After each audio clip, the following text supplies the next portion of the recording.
For today's top story, Regional defeat drives student athletes to intensify Unigames preparation. SUC's protest amid 14 billion peso budget cuts. And student entrepreneur transforms clothing straps to sustainable fashion.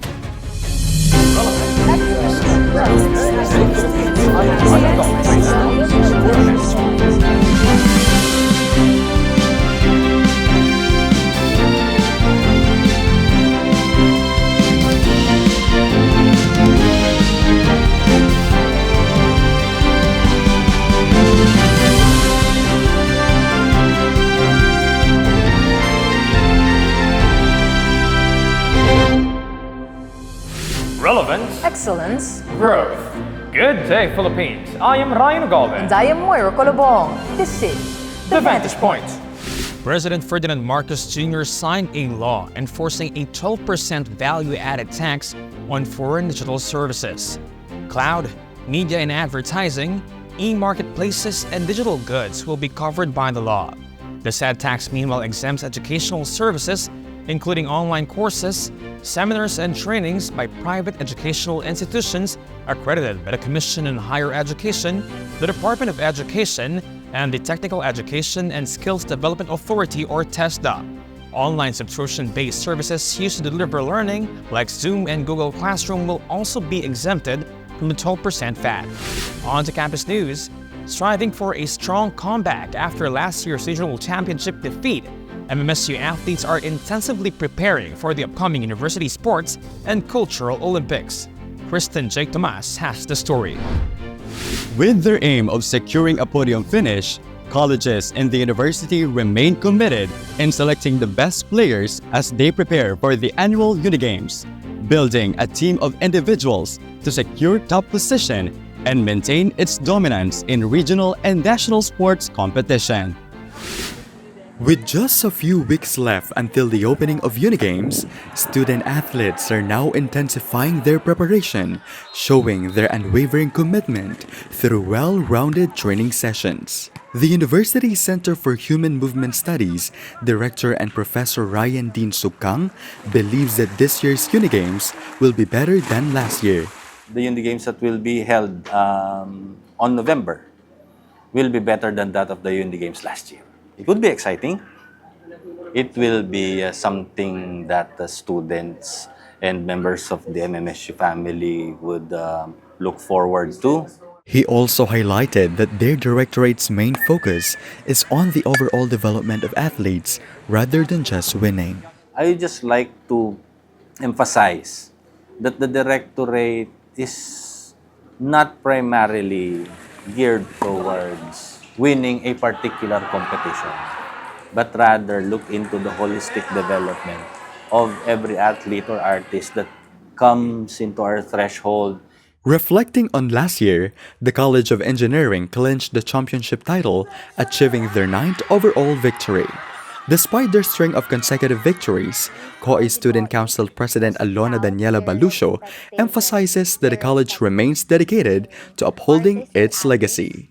We have already talked with our sports coordinator, our cultural coordinator regarding on how are we going to be more hands-on on the rest of the Unigames since, again, we have a title to defend. Despite all of the things will happen, siguro, piece of advice is to be humble. And of course, put your heart into whatever you are doing.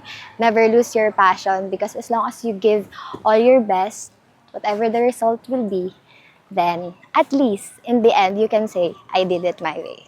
In their quest for the trophy, student athletes face competitive pressure to win and honor their colleges. Squaw gold medalist Janela Denise Ballesteros shared how she manages this pressure. Being a student, and being part of the org and being an athlete is actually talaga pressured po. But one thing na na-learn ko, discipline lang po talaga. Being disciplined, responsible, tapos dapat determined ka in your own yung mga sports mo and passionate ka din sa mga ginagawa.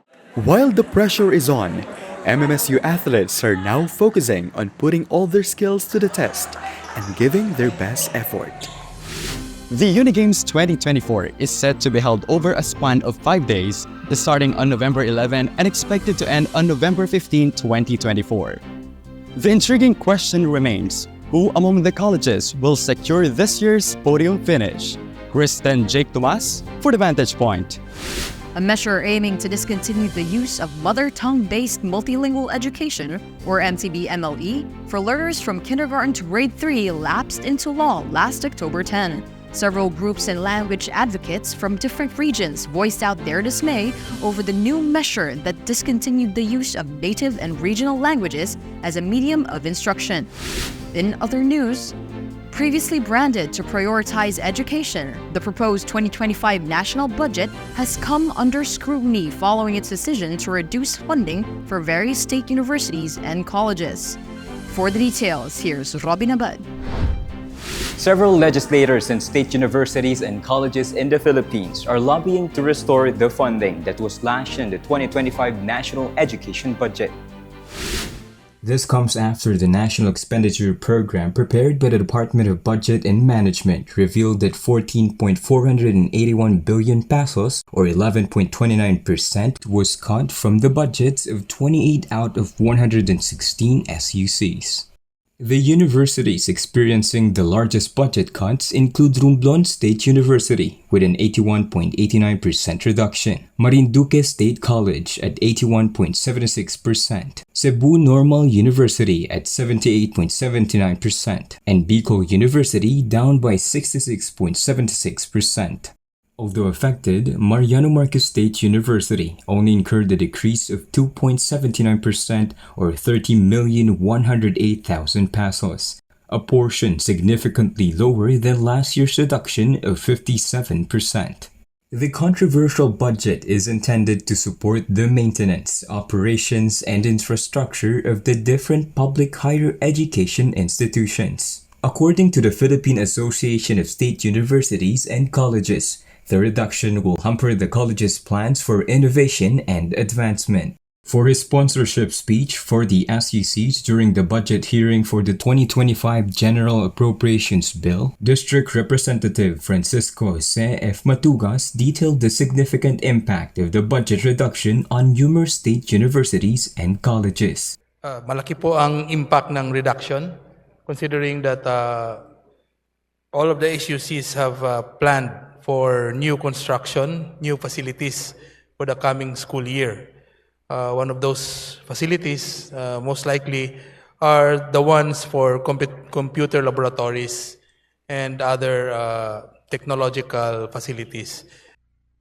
In the same hearing, the concerning trend of budget cuts was raised by members of the House of Representatives. The chronic underfunding of SUCs has led to deteriorating facilities and inadequate resources for the students and teachers. Kulang-kulang ang mga classrooms, sira ang mga upuan, kulang ang electric fan, siksikan sa loob ng isang class. Kaya kung hindi po natin paunlarin, hindi natin bibigyan ng sapat na budget ang mga SUC based doon sa kanilang pangangailangan, yung serbisyong pang-edukasyon po sa ating mga kabataan sa tertiary level ay hindi ito magagampanan. In addition to the state of their facilities, the head of state universities and colleges are concerned about student enrollment. Since the transition to face-to-face classes after the pandemic, the current classroom-to-student ratio stands at 1 classroom for every 40 students. With the impending budget cut, various institutions may be forced to accept fewer students in the coming academic years. Meanwhile, Kabataan Party List Representative Raul Manuel, who was also present during the deliberation, has since filed House Resolution number 1983, which urges for the restoration of the 14.481 billion pesos. SUCs and legislators continue to advocate for amendments to the General Appropriations Bill before it is signed by President Bongbong Marcos and enacted as the General Appropriations Act for fiscal year 2025. Robin B. Abad for The Vantage Point. MMSU student entrepreneur breaks barriers, showcasing that innovation and success can thrive in the field of sustainable fashion. Francesca Rance for the feature. In a world where challenges often overshadow potential, a student entrepreneur from Mariano Marcos State University is redefining success through her innovation of turning clothing scraps into sustainable fashion. Ederlyn de los Santos, a 21-year-old seamstress from Lawag City and third-year student, is revolutionizing fashion with her own business, Padalan Workshop, by turning clothing scraps into eco-conscious designs.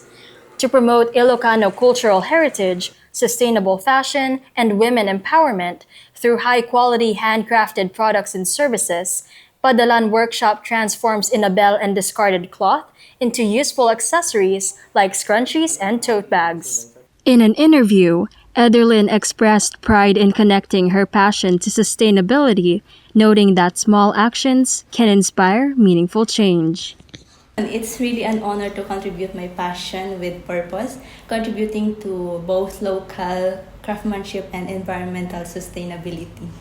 Her pursuit in sustainable fashion launched last January of last year and was registered in both the Bureau of Internal Revenue and Department of Trade and Industry. After successfully pitching her business in the Department of Science and Technology Mariano Marcos State University, Banwar Technology Business Incubator, it paved the way for the business to get accepted in various business privileges, including mentorship and access to resources such as a computerized sewing machine. Ederlyn suffers from scoliosis, a condition that causes an abnormal curvature of her spine, which affects her sewing abilities by leaving her to be vulnerable to back pain. So the most significant challenge I face is managing every aspect of the business entirely on my own, all while striving to be an academic achiever. So this workload is physically and mentally exhausting, especially since I have scoliosis, which adds another layer of difficulty. Through her innovation, Ederlyn demonstrates remarkable resilience in managing her venture while living with scoliosis. Despite the physical challenges, she skillfully balances her studies and business, proving that her condition does not hinder her potential for success. Ederlyn's journey with Padalan Workshop highlights that challenges like scoliosis do not limit success. With continued support from DOST MMSU Banwar TBI, she inspires others to pursue their entrepreneurial dreams while promoting sustainability. Francesca Rencha for The Vantage Point. And those were the stories we've gathered for today. Join us again next time as we continue to magnify the stories of the Filipinos. Again, I am Ryan Agave. And I am Moira Colobong. This is The Vantage Point.